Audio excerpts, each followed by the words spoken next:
Good evening, everyone. Our last panel, I'm Samira Smer, and I'm going to chair this last panel. We have 3 presentations, not 4. One of them is recorded. One of the 3 presentations is recorded. And that is the presentation by Marlene Dott from Virginia. And the title of her presentation is The Constitutions of Early Haiti and the Development of Anti-Colonialism. I hope Megan will be able to broadcast the presentation for us now.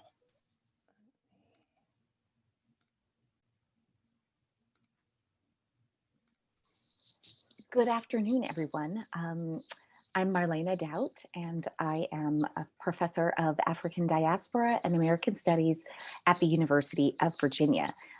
Today, I'm going to be giving a talk called The Constitutions of Early Haiti and the Development of Anti-Colonialism. I prepared a brief PowerPoint, so I'm going to go ahead and set that up now, and then I'm going to jump right in. So just slight quick background. Of course, the Haitian Revolution begins in 1791. This leads to the abolition of slavery in the French colony of Saint-Domingue in 1793.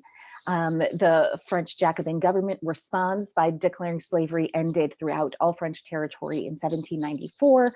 But Napoleon rises to power by overthrowing the Directory in 1799. And by 1802, after the Peace of Amiens, he has reacquired the Caribbean island of Martinique, where slavery was never abolished, and seeks and passes a law saying that slavery can return to French territories. And of course, this strikes terror and fear in the heart of the Haitian revolutionaries, who wage an ardent war to fight not just for the end of slavery then, but also for independence.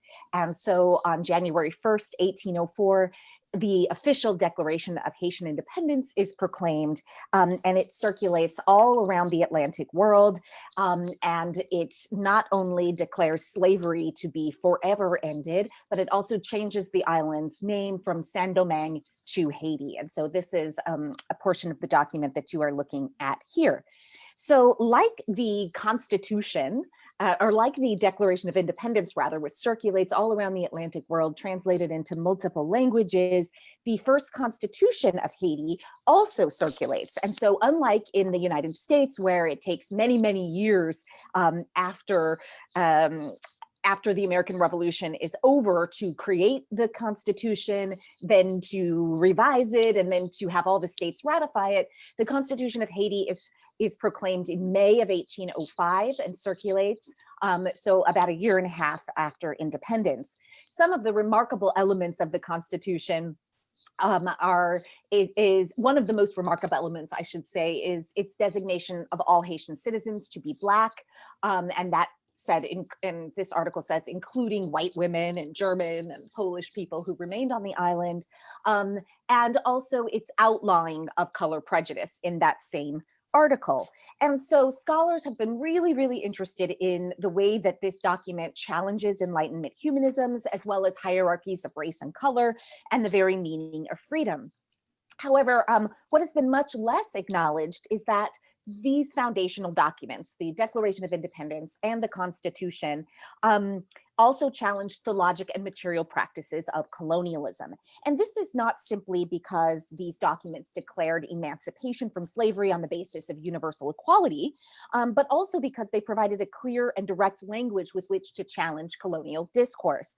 And so this is what I want to focus on for the remainder of my short time. Because although Article 1 of the 1805 Constitution prescribed that the country would henceforth be known under the name of the Empire of Haiti, Article 36 contests the traditional definition of empire by mandating the emperor will never form any enterprise with the goal of conquest, nor of troubling the peace or the interior affairs of foreign colonies. So Article 36 enacts into the law the anti-colonial ideals first expressed in the Haitian Declaration of Independence. Let us guard against the spirit of proselytizing so that it doesn't destroy our efforts. Let us leave in tranquil repose our neighbors, the declaration reads. For we are not going to, as revolutionary destroyers, erect ourselves legislators of the Caribbean by seeking our glory through troubling the tranquility of the other islands in our vicinity. So if we can say that Haiti's founding documents sought to ensure that the country would never again be ruled by colonizers, these documents also mandated that Haiti's rulers could never become colonizers. They couldn't engage in any conquests outside of the island. So I see the anti-conquest stances articulated in these founding documents, not as incidental challenges to the colonial powers of the Atlantic world, nor do I regard them as mere relics of the fact that the words imperial and empire may not have had the same political meanings in early 19th century Haiti as they did in imperial Europe of the period, to quote Anthony Bogues. Instead, I view the anti-conquest positioning of Dessalines' empire as the foundation for a post-colonial heuristic that both inaugurated and enabled anti-colonial thought to become a normative political perspective among radical Black intellectuals across the Americas. In other words, I see in this article of the Constitution much more than a pragmatic method of governing designed to preserve and protect Black sovereignty in a white colonial world. And what I will argue here with just a few examples for reasons of time is that comparatively reading the country's first constitutions, 1805 to 1806 roughly, positions early Haiti's global declaration of a politics of anti-conquest as elemental to the development of later Black American 19th and early 20th century anti-colonial movements. Now, scholar Rafael Daleo has recently made a compelling case that it was the US occupation of Haiti from 1915 to 1934 that foretold the rise of anti-colonial thought among such well-known Pan-Africanists as C.L.R. James, George Padmore, Marcus Garvey, Amy Jacques Garvey, Claude McKay, Eric Walrand, and Alejo Carpentier. However, returning to the political and legal discourses of anti-colonialism articulated in early sovereign Haiti points to alternative genealogies. For the early constitutions of Haiti left behind a distinct legacy of anti-imperialism that would be more concretely theorized by mid-late 18th to 19th century Haitian intellectuals like Denis Vardelhomme and Louis-Joseph Janvier, who were perhaps two of the earliest Black writers to connect US American imperialism to capitalism. And this is interesting to me because the development of this kind of radical anti-colonialism with its explicitly anti and anti-capitalist critique is usually associated with later 20th century Pan-African thought a la Césaire, for example. But rather than ruminating on the causes and consequences of the endemic suppression of 19th century Haitian thought in global Black intellectual history, I want to gesture towards how Haiti's own longstanding and well-known anti-colonialism, which was often read as innocence in the global political sphere, created the possibility for the chain of anti-colonial philosophies to develop that we witness in later 20th century Afro-diasporic intellectual history. So if you think about the way that constitutionalism is constructed and discussed and interpreted in the United States as having this kind of long reach and legacy, even if certain articles and bills and language have fallen out and been replaced with more modern language, I'm suggesting that this sort of anti-colonial perspective has a life of its own that continues to affect not just the intellectual tradition and laws, but actually extends into a kind of larger Black radical tradition. So in my prior work on Haitian intellectual history, I've observed that both the anti-conquest stance evident in Henri Christophe's 1807 Constitution and Baron de Vatté's later writings on the matter present a challenge to current genealogies of post-colonial inquiry. Now I want to return to the origins of the notion that colonialism is bad, because an underlying assumption of post-colonial studies today is that forcefully extending the rule of law from one nation to another, regardless of any perceived benefit to the country under occupation, is the essence of colonial racism. Yet the anti-colonialism of early Haiti was certainly not shared by the only other independent nation of the American hemisphere at the time, the United States, nor was it an inevitable political position for Haitian leaders to have mandated as they sought to develop sovereign Black political institutions in the Americas. This much was recognized by British parliamentarian Fowell Buxton, who on May 15, 1823, addressed the British House of Commons on the subject of the abolition of slavery. He did so by first referencing Haiti's existence as a slavery-free and independent state in the Americas. And I'd just like to call your attention to sort of this middle part here. He calls Christophe an emperor rather than a king, which was a common error. But he says, you know, they were very moderate men, perhaps, or maybe they found at home sufficient employment, but that they never sought to go and export their revolution to Jamaica, which is the subject of his comments, and to try to force the other islands of the Caribbean to become independent of their colonial powers or to become parts of Haiti. And he's worried that their successors may have different ideas about what independence and sovereignty in the Caribbean mean. Buxton then explicitly mentions Haiti's politics of anti-colonialism by way of drawing a contrast between Great Britain, Haiti, and the United States. He says it would be singular enough if the only emperor who did not feel a desire to meddle with the affairs of his neighbors should be the emperor of Haiti. And so he, again, is kind of propping up Haiti as this sort of anti-colonial example, in contrast to the United States, he says, which has no such designs to sort of issue with imperialism. But it was actually Article 36 of the Empire of Haiti's 1805 Constitution that laid the groundwork for the later anti-meddling clause issued under Christophe and that Buxton ostensibly references. And so this clause also appears under President Pétion as well. So this patient construction of sovereignty in Haiti as anti-slavery, pro-Black, and anti-colonial forms a fundamental part of the anti-racism and anti-slavery epistemology evident in Haitian intellectual history from the origins of the nation onward, but one whose contributions to Afro-diasporic intellectual traditions we have yet to fully examine. So that's what I want to do briefly before I end. Early Haiti's anti-colonial stance, which did not prohibit actively combating slavery, which happened both in Pétion's Republic and in Christophe's state and then in the kingdom. These interventions include Pétion's monetary support of Simón Bolívar's Latin American Wars of Independence, which established the sovereign and eventually the slavery-free states of Gran Colombia, as well as Pétion's subsequent creation of the Southern Republic of Haiti as a free soil nation, and therefore as an ostensible safe haven for all the enslaved of the world. And Henri Christophe was well known for sending the military to turn away slaving vessels after he had captured their captives and set them free in independent Haiti. Later in the mid-19th century, the Haitian people took it upon themselves to provide aid to Santo Domingo, or the eastern side of the island, in their efforts to repel Spain, despite President Geffrard's declared position of neutrality, while in 1870, the Puerto Rican radical Ramón Emeterio Betances, in the course of being exiled in Haiti, gave a speech at the Masonic Lodge of Port-au-Prince, in which he directly implored Haitians to help Cubans not only end slavery, but obtain independence from Spain. And so again, I'll direct you toward this middle portion. He says, you're Haitians, you're men of equality, you're the sons of those first great citizens who knew how to achieve for their race civil and political rights. And he tells them, you are the suited ones to help us because you are anti-racist, anti-slavery, and anti-colonial. So help us fight to proclaim, by supporting Cuba against Spain, the honor of raising the same standard of liberty that you made triumphant in Haiti against the power of France. So what these examples suggest to me is that 19th century Haiti had not only taught the world the danger of slavery and the value of liberty, to use the words of Frederick Douglass, but it had demonstrated to that same world that national sovereignty did not need to entail overseas expansion. Even if Article 36 of the 1805 Constitution may have been inserted pragmatically partially because of various international pressures, its ideological and philosophical importance appear to be much more longstanding.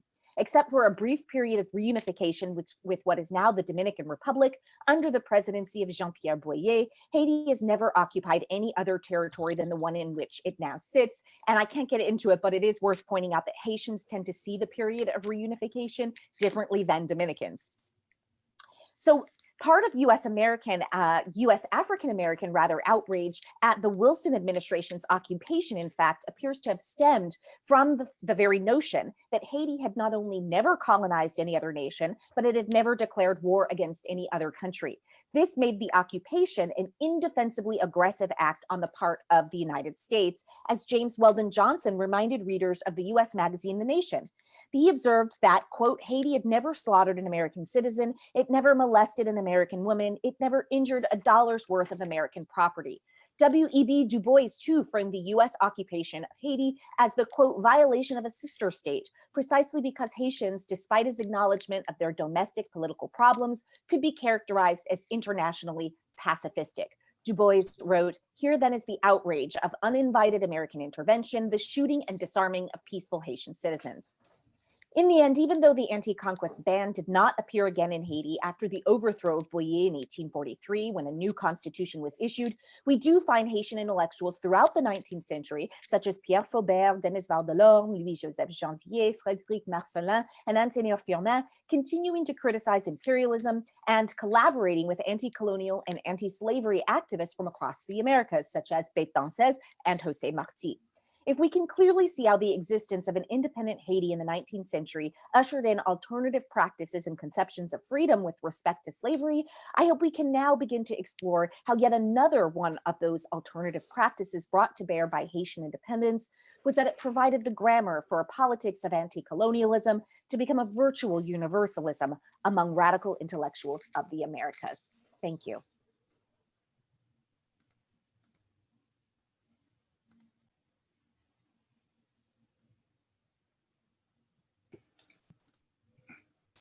Thank you, Marlena. Thank you for this wonderful talk. Our next speaker is Desmond Jagmohan from UC Berkeley, and the title of his presentation is Whiteness as Immunity, I.W. Wells and the Ends of Lynching.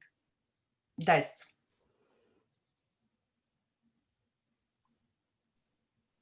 Thank you, Brian, for inviting me and the organizers of the symposium, and thank you, Samara, for chairing the panel. So in the interest of time, let me jump right in.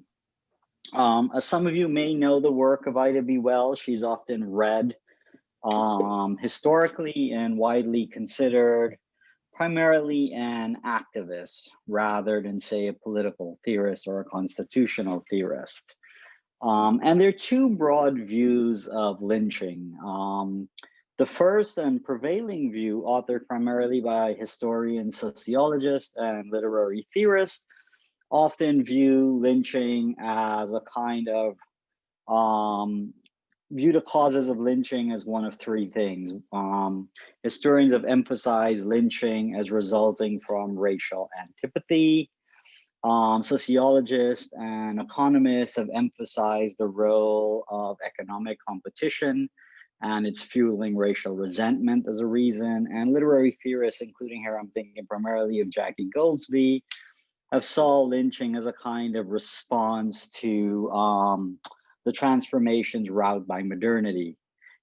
Generally, I don't think these three views are necessarily inconsistent. I think they're quite compatible with each other and one need not necessarily take a side. This paper from which I'm drawing on, which I'm co-writing with one of my grad students, Geneva Smith, focuses on a different kind of account of slavery, and that is a kind of juridical account of lynching. I mean, I just gave a paper on slavery at 3 o'clock. So, a juridical account of lynching. And that view, primarily written by authors at the intersection of law and society, argues that lynching really expressed the tension between old and new legal forms. Specifically, it holds that for rural communities, collective punishment was a means of resisting what they saw as a progressively encroaching legal system. On this view, local communities saw expansion of due process rights for the accused and humanitarian penal reforms in the late 19th century as undermining local communities' sovereignty over law, order, and punishment. Lynching was therefore prima facie evidence of a normative revolt against legal formalism. Advocates for lynching considered popular sovereignty an antidote to a reformist criminal justice system. That means vigilantism expressed the community's rejection of reforms like ameliorating the death penalty and increasing due process rights. A primal localism, this view says, motivated the extreme response. We should therefore view lynching as part of a broader struggle over the nature of criminal justice, one waged between rural and working class masses insisting on popular punishment, and middle class and urban elites advocating due process and sentencing reforms. Basically, the primordial violence and atavistic communalism of rural and working class whites explain high rates of lynching in the American South. The idea is that legal reforms eroded long-standing social and moral preconceptions and thus fueled anxieties that erupted in lynching. Through acts of collective violence, these communities reasserted their normative orders, some of which included a racial order. Still, when tracked closely, race is incidental to the entire process. In sum, the juridical account argues that popular punishment, including vigilantism through lynching, constituted a normative revolt against a new legal order that undermined local sovereignty and enduring norms, insisting that lynching of African Americans were more acts of vigilantism, mere acts of vigilantism, or popular punishment, has the effect of closing the distance between white racial rituals, that is, white mobs lynching thousands of African Americans in the South, and a few white ranchers on the frontier lynching, say, a white horse thief. It does risk omitting race altogether. Lynching is merely an instance of extralegal punishment. It has no kind of freestanding features. In the late 19th century, there were two defenses of this particular view. The first emerged on the frontier in the 1880s and held that a weak state vindicated lynching as rough justice. The second originated at Yale Law School in the 1890s and argued that humanitarian reforms made effective prosecution of certain crimes impossible and thus led to vigilantism. We might call this the reformist view. So the first argues that the absence of a state requires rough justice, and the second argues that state inefficiency leads to a kind of a desire on the part of the community to take the law into its own hands. The paper argues that Ida B. Wells countered both views. She insisted that white mobs lynched African Americans in order to express an altogether different tension between old and new. Lynching was a collective response to the inclusion of African Americans into the current legal system, not the encroachment of a new legal order or any expansion of reforms. No actual such reforms were taking hold in the South. Instead of discussing Wells's response, however, which is the paper's primary focus, I want to use this opportunity to outline the two views she opposed. And I do so to elicit questions and comments from those who know the law far better than I do. I also want to emphasize that the philosophical and legal springs of lynching were not confined to Southern mobs. Jurists at Yale Law School and in the highest courts and offices of the land used their power and legal reasoning to shore up the disposability of Black lives. And they did so by turning to the social sciences and humanities for justification. Although it is not my central focus, my paper offers a cautionary tale about the law's turn to social sciences and the humanities. Interdisciplinarity doesn't always end well. Let me then turn to the two views Wells faced. The first is the idea of rough justice, which found its fullest expression in Hubert Howe Bancroft's popular tribunal, or library is named after him. Bancroft outlined a qualified defense of extralegal punishment. He argued that the state's fundamental role is to secure life, liberty, and property through the establishment and enforcement of law. Except in the 19th century, the American state stretched westward and asserted sovereignty over territory in which it had little presence and no effect. For Bancroft, the weakness of the government made little life and property uncertain. As a result, the frontier was akin to a state of nature. And this exceptional condition or state of extremity explained both the emergence of and the justification for extralegal or popular punishment. On Bancroft's view, there were two preconditions for morally justified public coercion. The group resides under an objectively weak state, and its members exercise informal power through a minimally just scheme, meaning basic principles such as fairness and impartiality should undergird the participatory intentions of the association's members.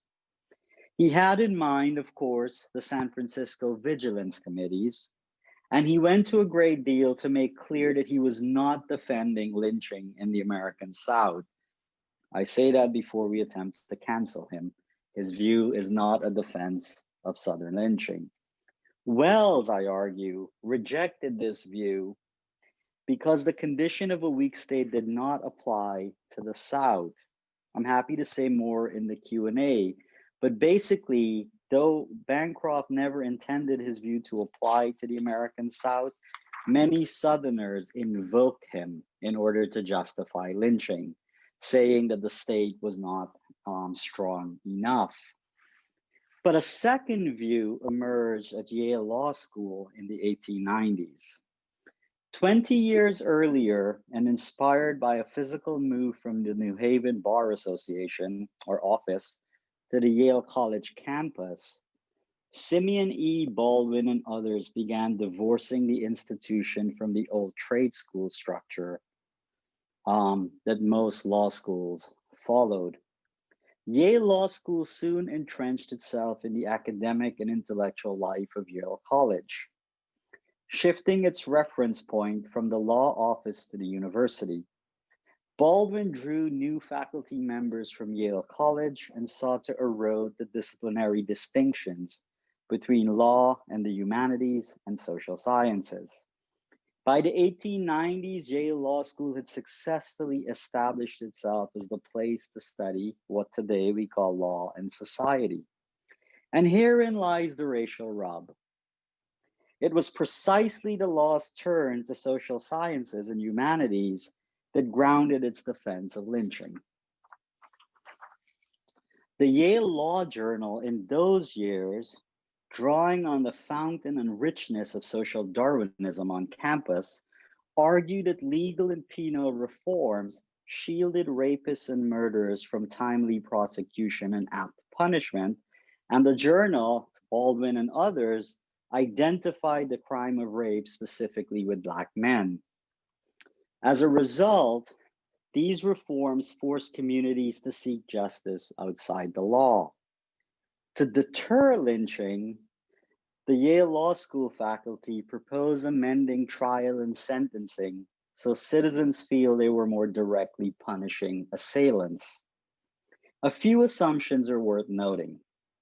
First is the idea that the public must feel morally satisfied and involved in a criminal trial in order to prevent vigilantism, which threatened the legitimacy of the entire criminal justice system. This was Yale's Law School this was their pressing concern, that extralegal punishment was undermining the legitimacy of the courts.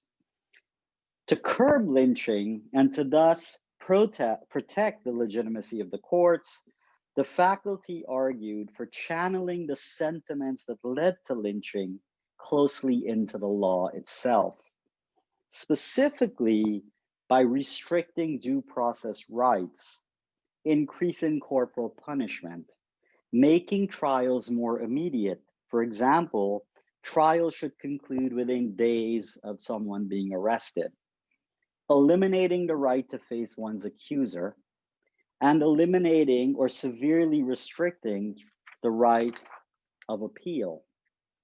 Second, the lack of faith in reform stemmed from jurists working closely and drawing heavily on social Darwinist assumptions, primarily the idea that people were not reformable, or they were the habits of certain social groups were so entrenched that the very reform movement in peniology would ultimately fail, and sentencing should return to the old corporal view. I'm happy to say more about this in the Q&A. Finally, for Ida B. Wells, the legal reforms promoted by Yale Law School sought to reestablish through law and punishment whiteness as immunity, or at least that was its unwitting effect. Wells argued that lynching was a collective response to the inclusion of African Americans into the current legal system. White juries and judges would likely convict any African American accused of a crime, however thin or non-existent the evidence. Still, the state, acknowledging African Americans as having rights as defendants, nonetheless expressed a certain status or conferred a status of equality before the law. For Southerners, extending these legal rights, the rights every white person holds to African Americans, threatened the racial order of things. Doing so conferred equality before the law, and that was radical, even if in a trial for murder. Interestingly, Northern jurists offered the most far-reaching reasons for eroding the equality before the law. Basically, and this is kind of one of the core takeaways of the paper, is those in Black robes sought to achieve with law what those in white sheets only dreamed of achieving with rope. Thanks. Thank you, Des. Our last speaker on this panel is Eric Slaughter from the University of Chicago, and his talk is titled Law and Literacy, Testing Voters in Antebellum America. Okay, thank you so much. Is my screen visible to you? Yes. Yes, okay, thanks so much. I've been at work for longer than I care to think on what I first envisioned as a discrete side project in the 19th century, a way of cheating on the century that I had spent so many years studying the 18th. And it was to be a microhistory of industrialization in America, told through the creation of a single object, a first edition of Henry David Thoreau's Walden.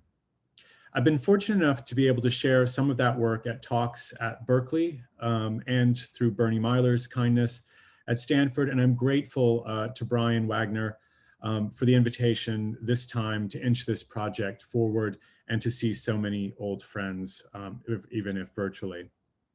Questions raised after those talks has kept me digging, inspiring me to pursue no longer just a discrete microhistory, but something akin to a total history, one whose edges can sometimes be hard to find.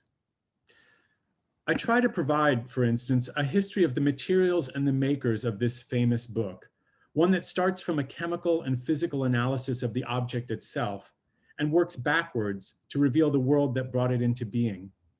Tracing out, for instance, the supply chain that ended in a sheet of paper and the laborers who had temporary custody of its cotton fibers. This included enslaved African-American agricultural workers, commodities brokers, members of the international carrying trades, textile weavers, consumers of clothing, rag pickers, customs officers, immigrant paper mill workers, dealers in chemicals, and female paper feeders. That is, those women operatives who fed the paper to the iron fingers of the new steam-driven power presses.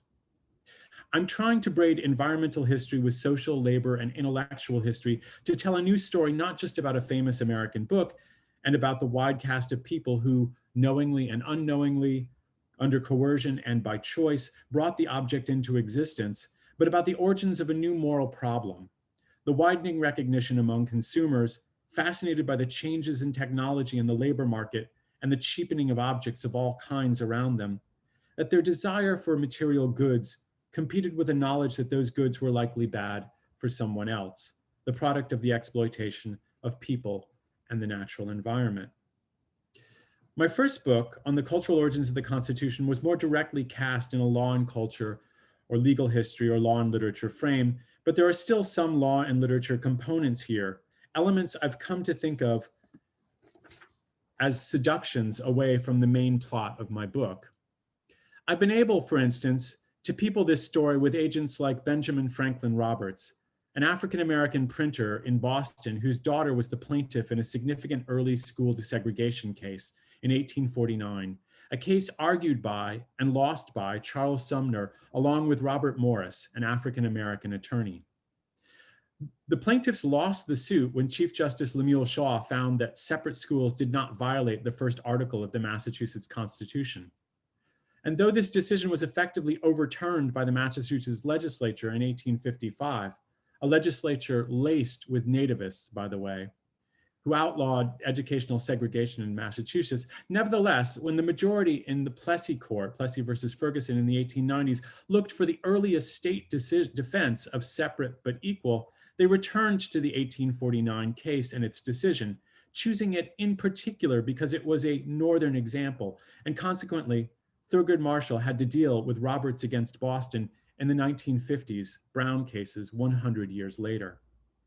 As it turns out, Roberts was one of several Black printers in Boston, a fact that impressed Walt Whitman in 1860, and he may very well have been one of the first to try to read the sometimes illegible manuscript of Walden and set it up in type at the Boston Stereotype Foundry, a worker-owned cooperative that met some legislative pushback when it pursued incorporation a few years earlier.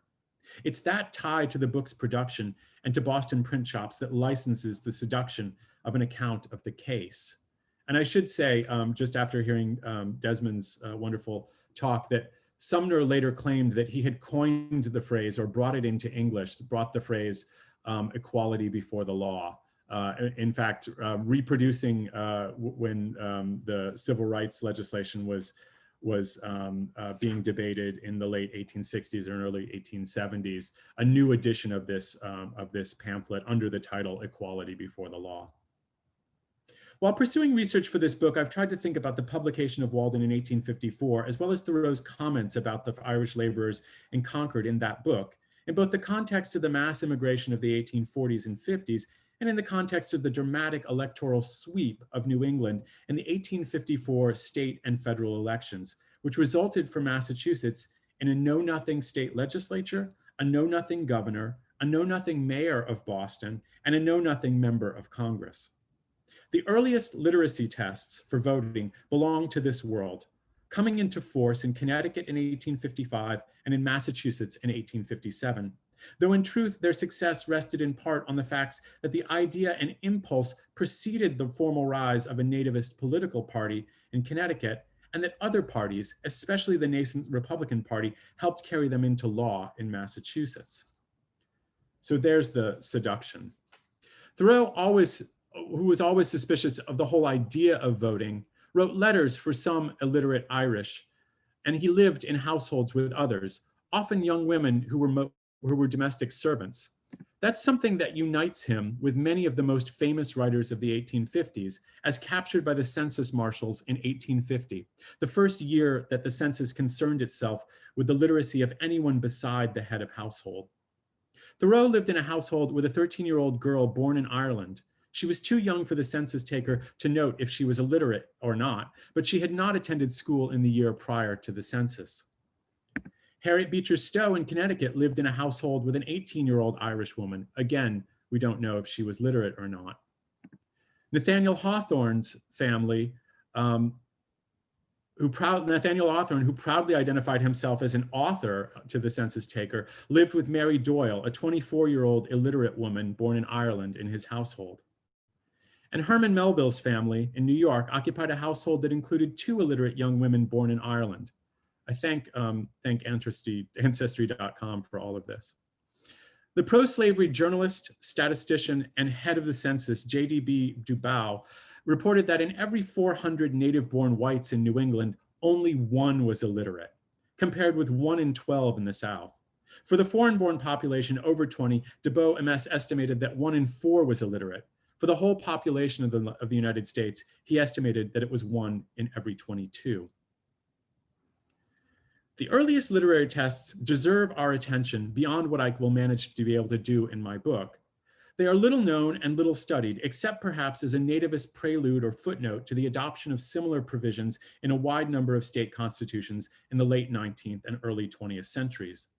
I have indeed had some trouble locating secondary sources on these acts from that period, the 1890s to the 1920s, that are not themselves better understood as primary documents in the academic support and justification for the expansion of such tests or of white supremacy in general. The few articles on JSTOR written during the late 19th century and early 20th century, which are still cited by histories of the right to vote, such as Alexander Kesar's, are quick to acknowledge the Northern nativist origins of reading and writing amendments, as they were sometimes called, but also to support the Jim Crow enactments of the late 19th and early 20th century, defending such laws as vital and effective to a functioning system, especially amidst a new wave of immigration. Interest in literacy tests among American historians, political scientists, and law professors perhaps peaked in the 1960s in the midst of a national reckoning over a century of disqualification and disfranchisement of the civil rights of African Americans. Nevertheless, it was possible then to find law professors just after the passage of the Voting Rights Act in 1965, citing debates over literacy tests in the drafting of the 15th Amendment in the late 1860s, to insist that Congress had gone beyond its rightful authority in prohibiting literacy tests in those states where they had most effectively been used to suppress Black voters. There has been seemingly little interest in studying the early history of literacy tests in the United States, in distinction to the rest of the world, since 1970. When the first extension of the Voting Rights Act banned the literacy tests of additional states like Connecticut, which at that point had been in force for 115 years. In my few minutes today, I try to outline a few angles that give us better purchase on the origins and early consequences of these tests. Perhaps the best place to start is outside of the United States. We lack, so far as I can tell, an intellectual history of the idea of the educated but propertyless voter. But such a history might very well begin with a young newspaper editor in Aberdeen, Scotland, who in 1837 published a short pamphlet reprinting and expanding a suggestion he had floated in his newspaper that a literacy test in Great Britain might solve multiple problems, enlarging the electorate beyond those who could show evidence that they rented property valued at more than £10, while also encouraging wider diffusion of education. James Adam admitted that his proposal for what he called a knowledge qualification was utopian and even radical, for it equated intelligence with property, providing for the substitution of a simple property qualification with a two-pronged test. First, those who wish to vote must be able to write out a legible and intelligible application for his right of suffrage. And second, the would-be voter should be made to read from a set number of books in the English language without preparation, and to show by stating afterwards in his own words the substance of what he has read, either at once or in reply to questions, that he understands the meaning of the author. Adams' use of his and he here was merely conventional, since he admitted that women had good claims to suffrage based on intelligence. And while it is beyond my ability in this short paper to say much more than this, it is well known that arguments for women's suffrage would sometimes, much later in the century, especially in the 1890s, go hand in hand with calls for restriction to voting based on literacy. While readers in Scotland in 1837 may have scoffed at such ideas, the idea that a literacy test could be used to expand suffrage rather than contract it, so difficult for us to imagine given its subsequent history in the United States, is part of the larger drama in the dissolution of property qualifications and the search for alternative foundations for political participation and political membership. It is certainly difficult, though, to find similarly utopian sentiments that literacy tests could enlarge the voting population in the United States in the 1830s or 40s, a period that witnessed the elimination of property qualifications for most white men. Here, a treatise by a former member of the Massachusetts state legislature, the first dedicated solely to what its author called the right of suffrage, is instructive. In a book published in 1842, the 64-year-old Samuel Jones, a Democrat facing a rising tide of Whigs in his state, may well have been the earliest to call for a formal education qualification for voting in the US. Jones casts his argument in the name of the Enlightenment, that republics depend not just on virtue and morality, as George Washington had put it in his well-known farewell address, but on virtue and intelligence. Jones looked around and found that it was impossible to collect the public will from sources where no enlightened, intelligent, or independent will can exist. For him, that included illiterate voters. A voter, he said, ought to be able to read and write with facility so that he may inform himself by study of the structure of our government and the principles of our Constitution, and so that he may learn from the common publications of the time the condition and wants of the country, and so that he may write his own ballot at an election. An aging conservative Democrat, Jones suggested that the electorate had expanded too widely in his lifetime. But he was still a Democrat, and he shied away from proposing a change that would immediately disfranchise current voters born in the United States. He carved out an exception for them, but the case stood differently for the foreign-born population, whose voting rights he felt might be legally and legitimately cut back. If James Adam represents the radical power of the literacy test in Scotland, then Jones embodies the aristocratic promise of literacy tests, the ability to disfranchise those who are otherwise eligible in a world of declining property qualifications. And the brief allusion to immigrant voters was simply the first hint of what would come to fruition 15 years later when Massachusetts passed its own reading and writing amendment, the language of which would later be copied into state constitutions across the country with the twin design of suppressing both foreign-born and African-American voters. We can see both these impulses at work in the 1846 New York State Constitutional Convention, the first formal political discussion I can find that directly addresses the use of a literacy test. In seeking to revise the qualifications of voters, different delegates entertained the use of tests both as ways to constrict the franchise and possibly to enlarge it. Members of the Committee on the Elective Franchise and the Qualification to Vote and Hold Office suggested a new section that laws may be passed providing that the year 1855, no person shall have the right of suffrage under this Constitution unless he can read the English language. A Democratic delegate named Robert Dorlin offered his own revision. Every male citizen, he wrote, of the age of 21 years who shall have been a citizen for 60 days and an inhabitant of this state 1 year, and for the last 6 months a resident of the county where he may offer his vote, and shall have within the year next preceding such election paid a tax to the state or county assessed upon his estate, or can read the English language, shall be entitled to vote at such election. The or here made all the difference in the world, for like the utopian Adam of Aberdeen, it made the acquisition of literacy the equivalent of property holding. But when it came time to debate the language of the larger convention, only one member, a Whig named George Simmons, came forward to defend it. When he proposed that no person born after the adoption of the new Constitution shall be entitled to vote unless he be able, at the time he offers his vote, to read and write the English language, explaining that it was a sort of tariff law to promote education, another delegate moved to add the word well to the end of that sentence, to read and write the English language well, which was adopted in a fit of laughter. Other delegates began to ask about the Dutch and German speakers in the state. It was likely clear to all that the population the Democrats most wished to protect was the Irish, who tended to vote overwhelmingly for Democratic tickets. In the end, the Democrats won this point, and they almost managed to erect greater barriers to the suffrage of free blacks in New York in their new constitution. In addition to courting and fearing the foreign vote and suppressing the free black vote, we need to recapture some of the novelty of the imagined substitution of personal accomplishment for property that fascinated early proponents of the literacy tests. What one contemporary who supported the proposed Connecticut constitutional amendment of 1855, the first enacted in the United States, described as, quote, a radical change in the basis of our whole Republican system. We are gradually discarding the property test and substituting the more rational and philosophic test of ability to perform the duties of an elector, the editor of the Connecticut Current newspaper explained. Already, another editor heard, a Canadian Frenchman who was unable to read and write has got his spelling book and is assiduously devoting his leisure hours to the acquisition of knowledge enough to enable him to pass the test. The governor of Connecticut in that May had persuaded the Senate to pass the amendment, and send it to the people, describing it as, quote, better calculated to restore the elective franchise to its primitive purity than any other method that could be devised. Opponents of the literacy test in Connecticut were not fooled by coded talk of primitive purity, and they countered that knowledge and understanding were not only derived from books. Observation, conversation, extempore discussion, contact and collision with men in the everyday business of life, with mechanics, traders, farmers, mechanics, manufacturers, lawyers, doctors, etc., are to a very great extent the sources of popular and practical knowledge of men and things at the present day. Indeed, one editor wrote, it has always been so.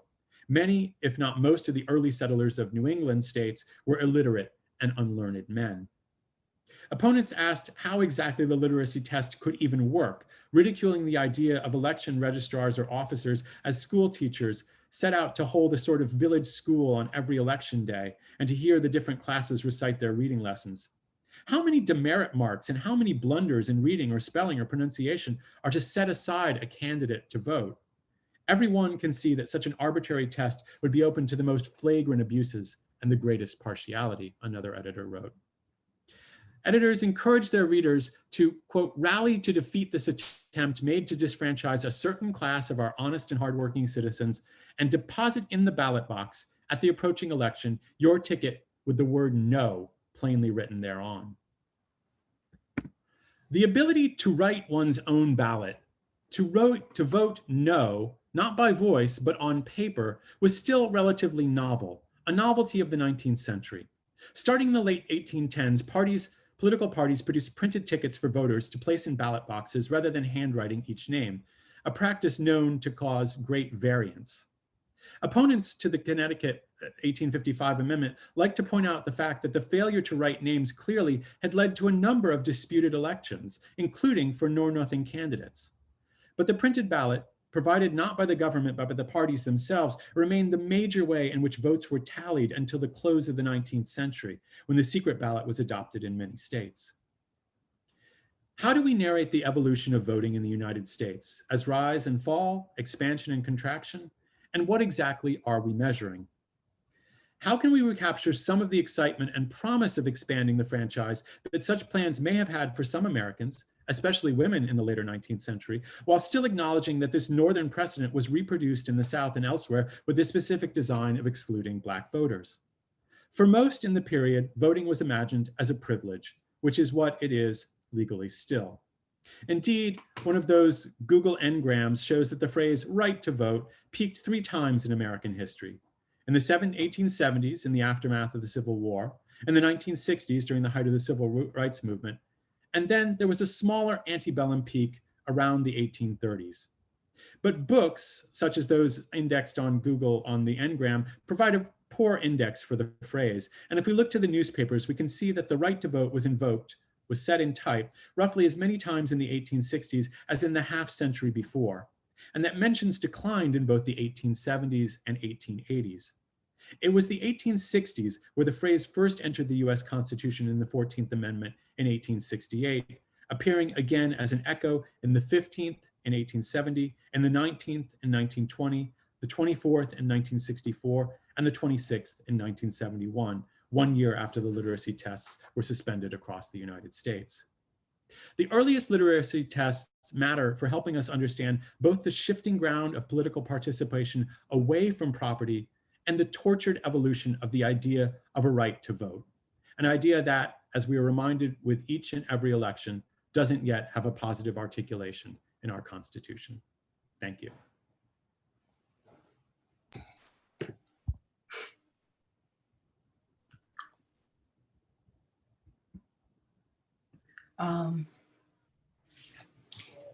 Okay, thank you, Eric, for this wonderful talk. I do not know if Marlena's going to be with us for the Q&A. She might be with us, she might join us. But let me just really perhaps posit Marlena's talk in relation to Dez's and Eric's talks by pointing out the ways in which then Marlena's depicting for us sediments of law law that then is recruited against another legal system.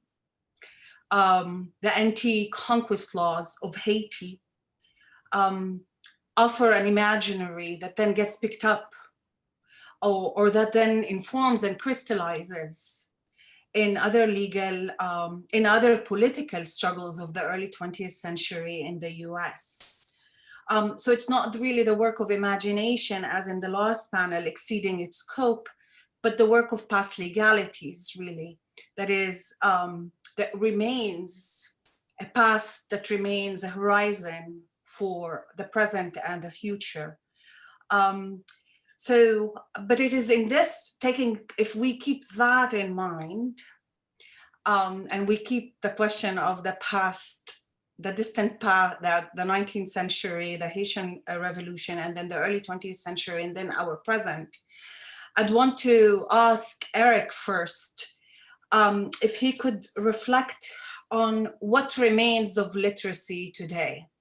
That is not what remains of the literacy laws today, but what remains of what literacy hides today in voting. That is, literacy in the history you're narrating is quite specific, but as you say, it's work to both expand and to shrink suffrage voting rights.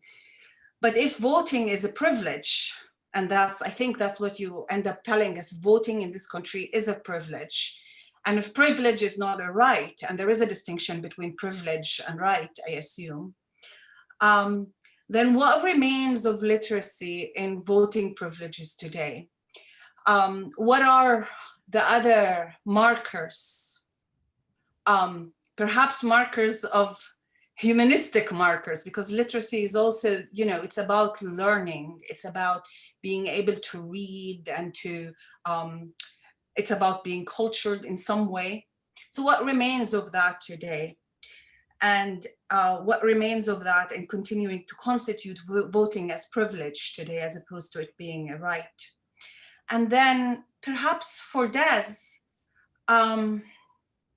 I'd like you, if you could, also reflect on this dynamics of inclusion and exclusion that also Eric's paper speaks to.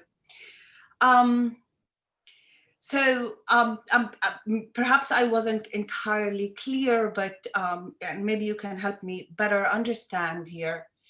There is an argument in relation to Wells's argument against the Yale Law School legal reforms proposal, if you will, or solution, if you will, to the problem of lynching.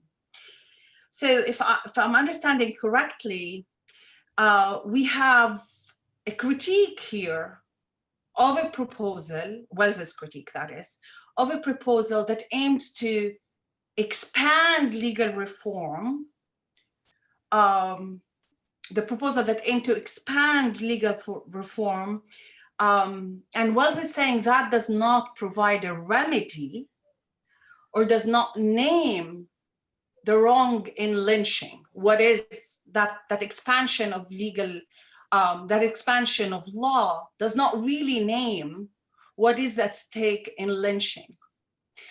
And lynching, as you said for Wells, is a response to the inclusion of African Americans. So my question to you then, if it's not expansion of law, it's not further protection, if you will, what is the solution to lynching as far as the juridical field is concerned for Wells? Does it rest on for other terms of inclusion? And I mentioned this also in relation perhaps to Eric's talk, recalling what Muna Arabi said in the second panel, that one does not only need to think about exclusion, but one also has to think about the burdens of inclusion. And I think there's something here in the burdens of inclusion that is worth unpacking perhaps in this case. So these are where my thoughts are. I don't know if Marlena's with us, I could ask another, but if she's not, then I'm just going to invite Eric to to think with the temporality she presented for us. She presented us with, Yeah, so that we can continue the thought. Yeah, go ahead. I'm really thrilled and honored to be on this panel, and I felt like there were a number of resonances, sort of tracking the use and circulation of political documents from one period into another. Was a kind of common theme that connected my talk with Marlena's. The use of the academic article or journal to further a system of white supremacy, I think, was a kind of common theme from the late 19th century. I'm not sure how to answer the question in the present. It seems to me that we see a lot of hand-wringing over the question of whether or not citizens of the United States have a common narrative about American history that allows us to move forward as a democratic people. I'm thinking particularly of the American Academy of Arts and Sciences' wonderful recent report from earlier this year called Our Common Purpose on Reimagining Democracy in America, that really does try to lay out the case for a new version of civic education that can hold in balance the kinds of tensions that would allow us to be true to the complexity of the American past, in a way that I think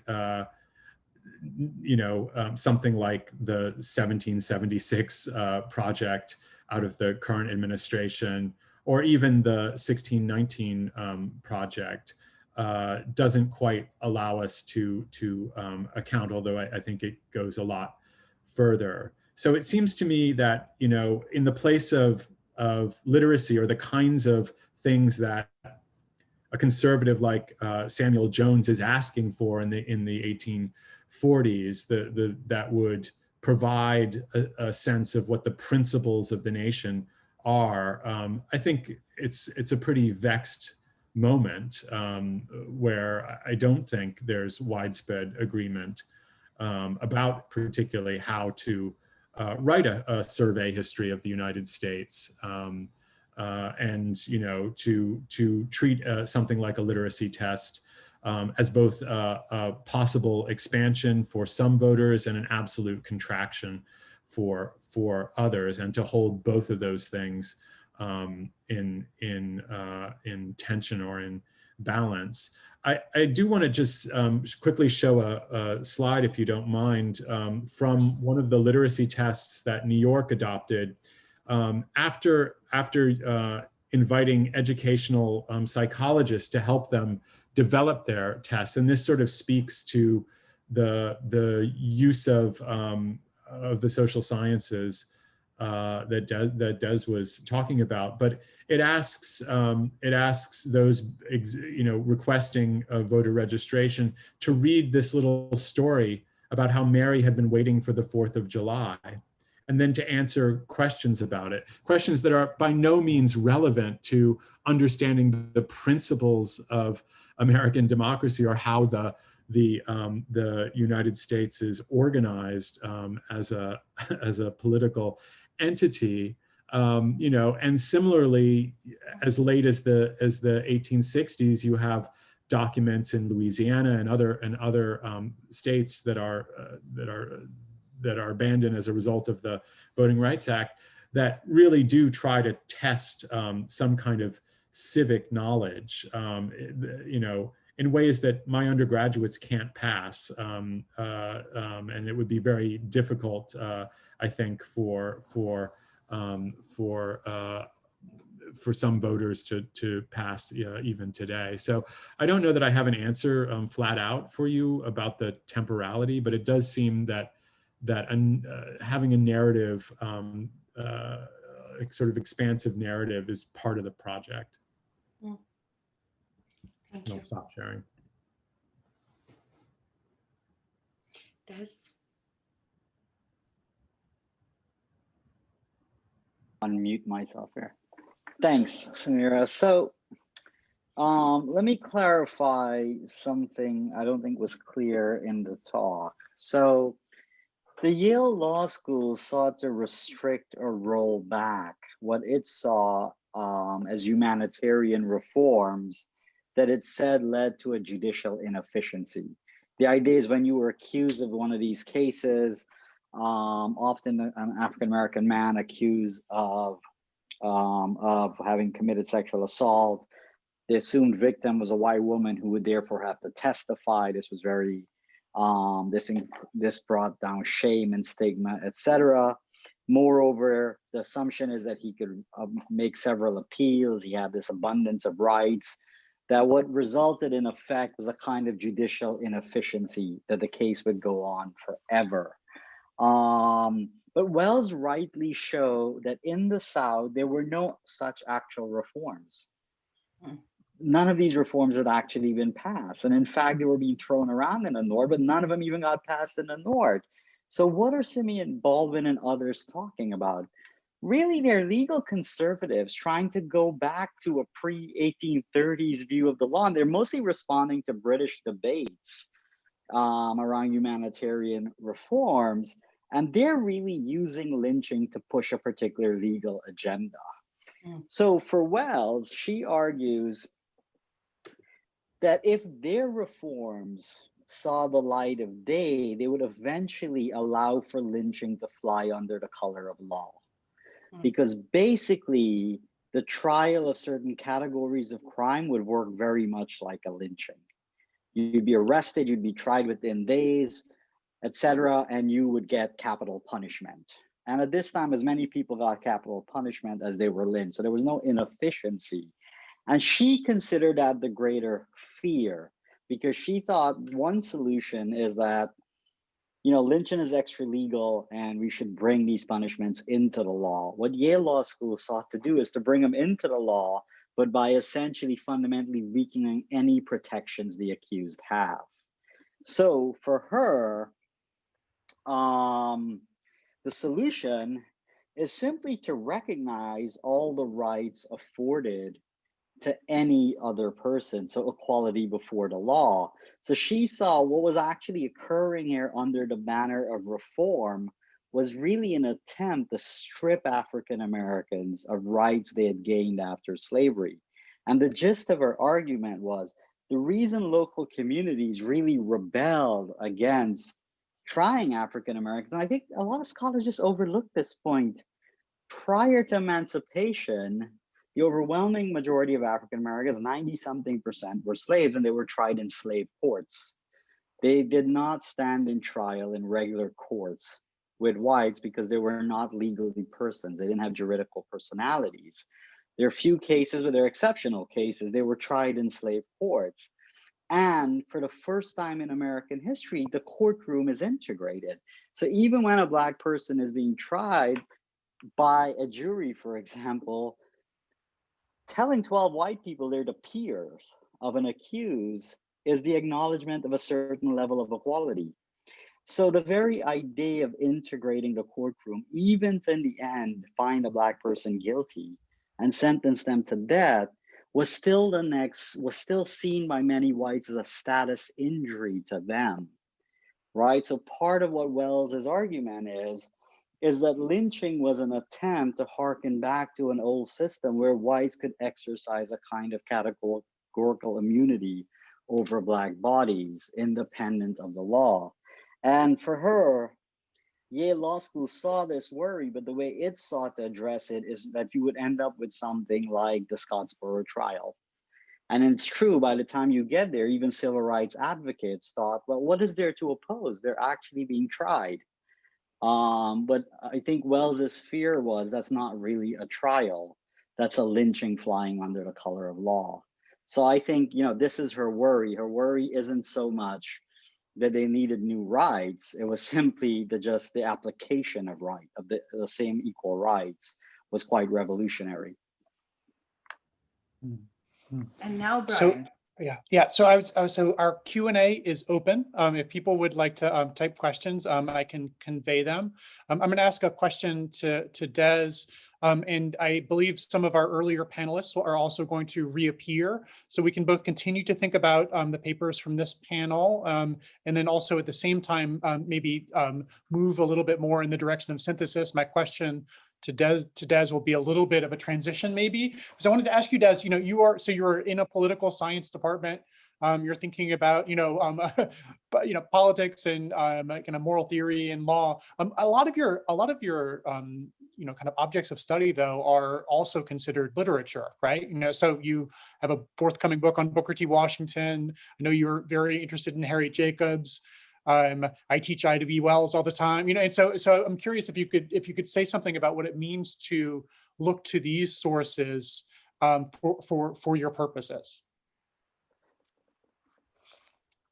Yeah, thanks. Actually, just before here, this paper is related to a piece I have now forthcoming on Harriet Jacobs. It argues that essentially the wrong of slavery's ownership rights, or exercising ownership rights over persons, not domination. That's meant to refute the history of Republican thought there.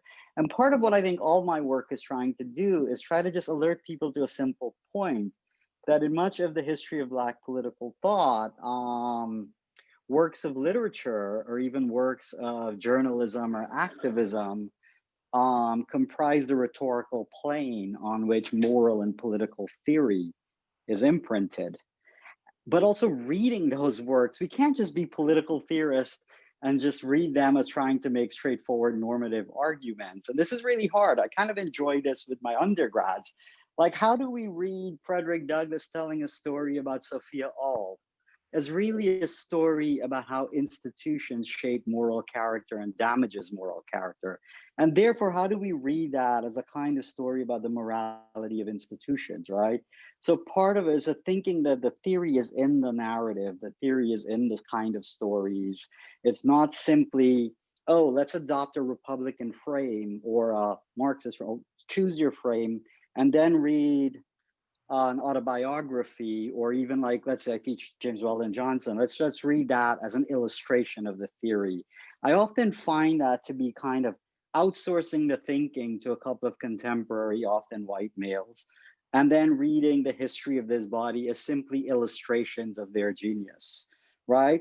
So my goal is often to recover the ideas intrinsic to that work, even if the ideas we can't elevate it up to the level of a deeply original theory that can contest ones we have today, because that seems like an impossible bar. And why should that be a bar anyway, right? Is what does it mean to read these works as works of moral and political theory, or to read them as having embedded within them moral and theoretical claims that the job of the historian of political thought is to distill and to present, and in some ways maybe fill in certain inferences.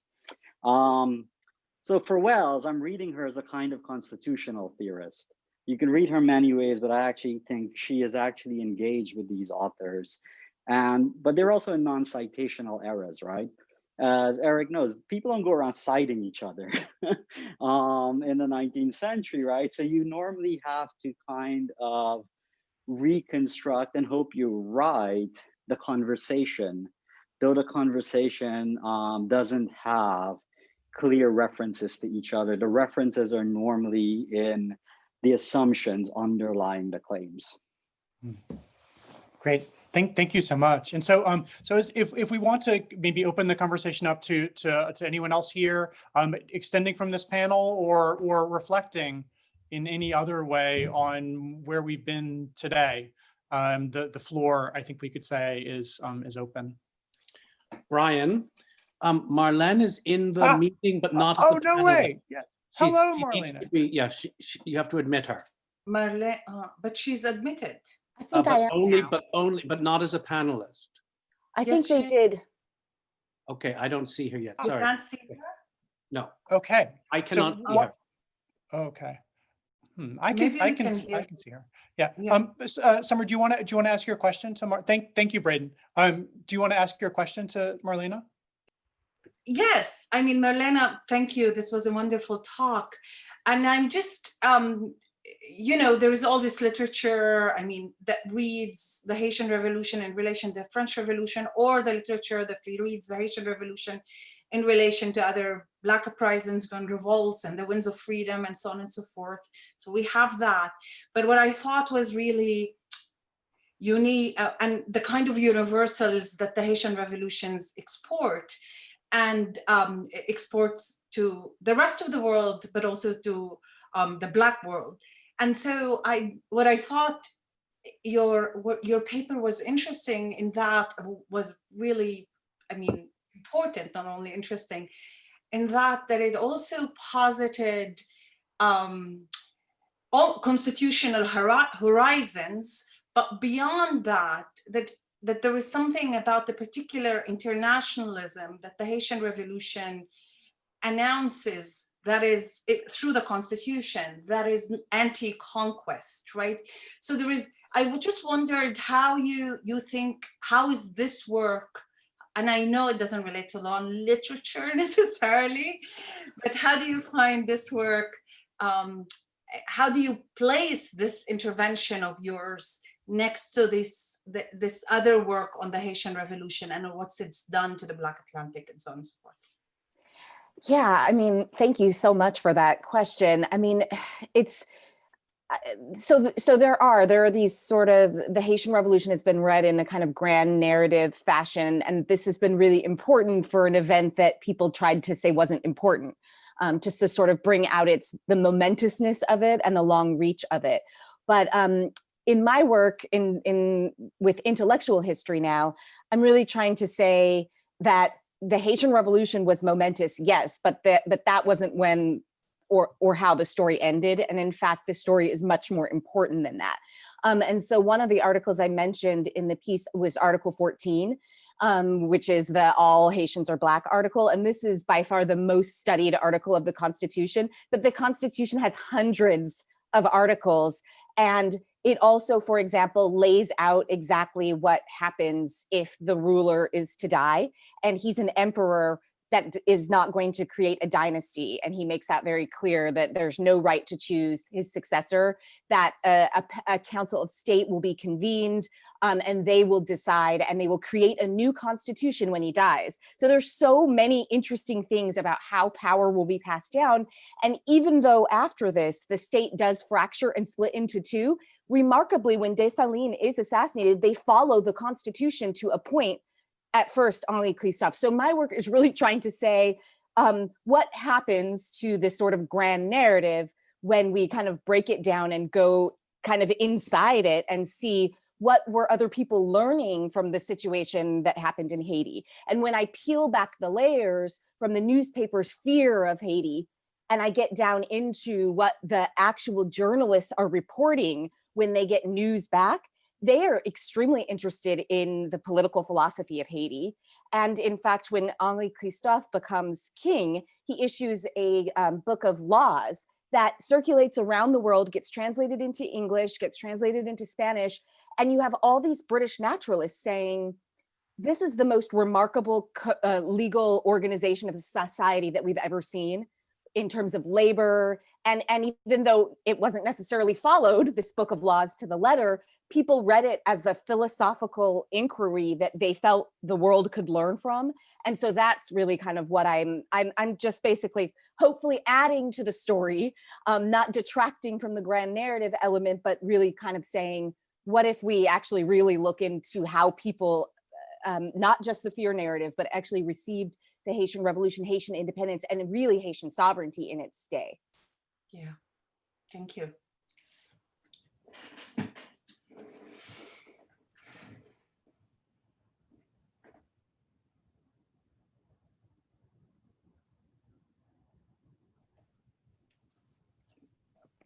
So really, the floor is open. The Q&A is open as well.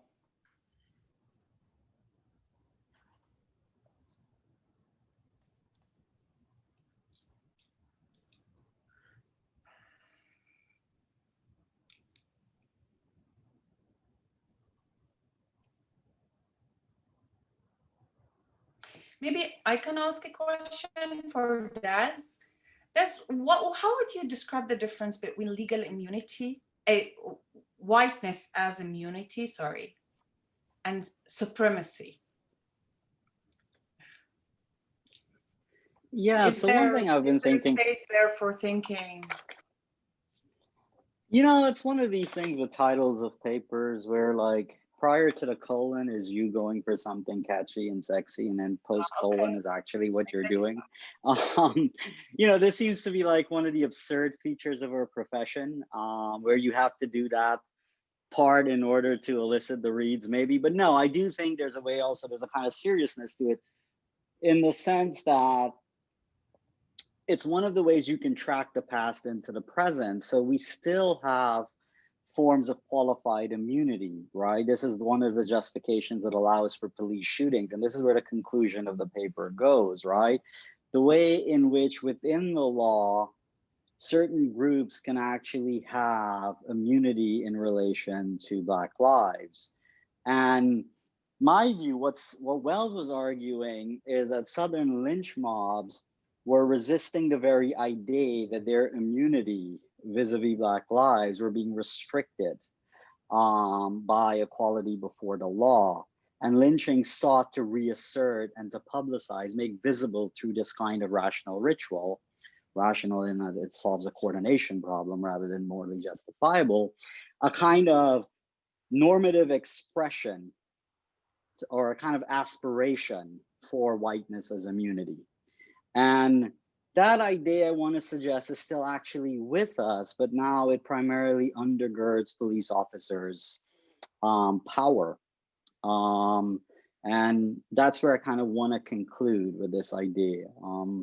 And I think that's quite different in how I understand white supremacy per se, which is a larger system than in which maybe in this case, some whites have immunity regarding the bodies, in this case, officers of the state. But I don't really want to run those two together. White supremacy is a much bigger problem and have many different kinds of constituent features. So I want to just focus on this very specific problem.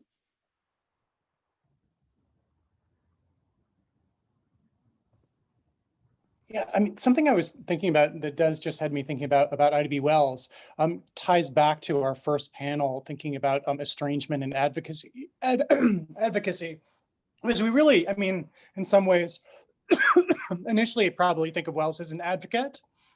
So much of our mode, the mode of presentation, though, is about estrangement, right? So if you think about, you know, Des is nodding his head, but if you think about all those pamphlets, you think about lynch law in Georgia, you think about mob rule in New Orleans, so much of them is actually just a kind of compendium of pro-lynching propaganda, you know, typically newspaper coverage, right, that has been framed and read in such a way that its internal contradictions are kind of expressed and become, you know, the kind of path, you know, to a kind of theory of extra legality. And so there's something, I mean, it's almost a kind of mode of immanent critique, but it is precisely by estranging, you know, those kinds of accounts that she arrives at her own juridical theory. And so this is just, it's a way of kind of thinking some of these things together in the ways in which advocacy and estrangement, to use Julie's terms, in interesting ways can commingle in the work of someone like Ida B. Wells, whose work is somehow both literature and also something else at the same time.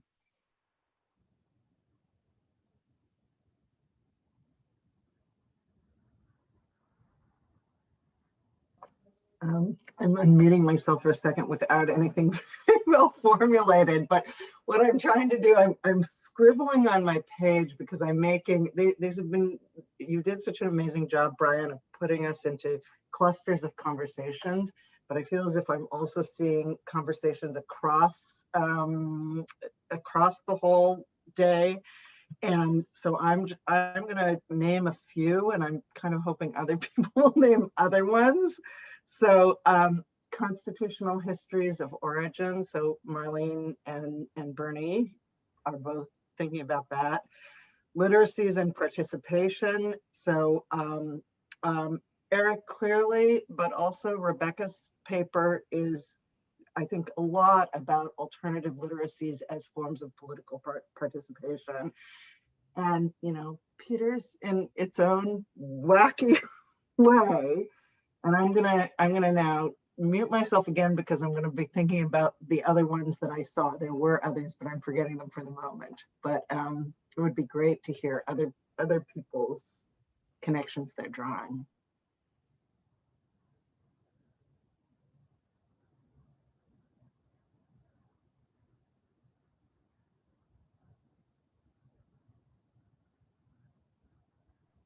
I have absolutely nothing profound to say at this point in the semester and in the evening.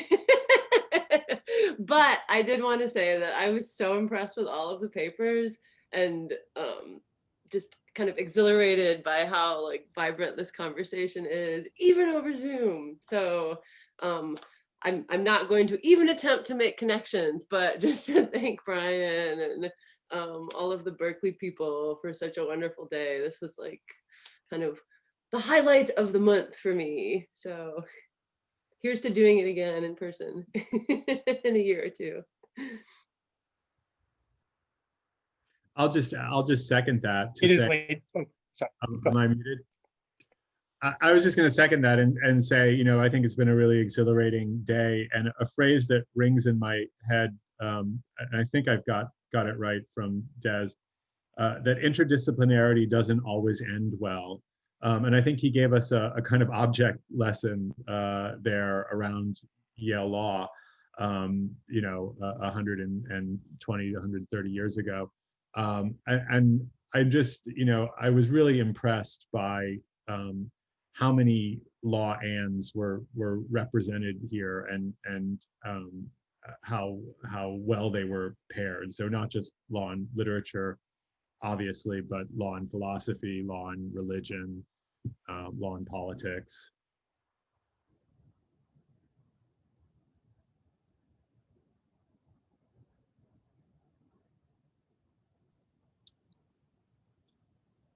I did have one kind of suggestion for Eric, only because you prompted as a question, so I'll just offer it. One thing that stood out to me about literacy and the requirement for it after property was essentially undermined as a kind of condition. For Republicans, the worry, let's bracket the virtue consideration, is you can dominate a person by taking away their choices. And often the way that occurs is through dependency. So let's say they lack the material means. So when you eroded the property condition, they're still subject to a kind of domination there. But the other way in Republican theory for dominating a person is misrepresenting their choices. And literacy is a safeguard against the kind of misrepresenting of their choices.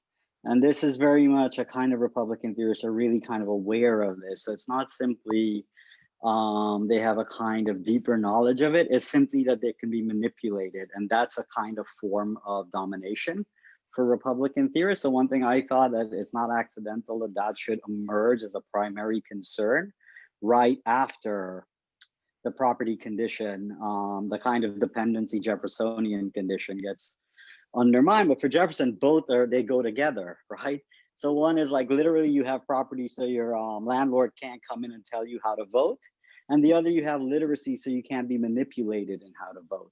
So I thought, you know, that was one thing I thought was really nice, that the literacy question comes in nicely in the 1850s, especially after Jacksonian era retractions.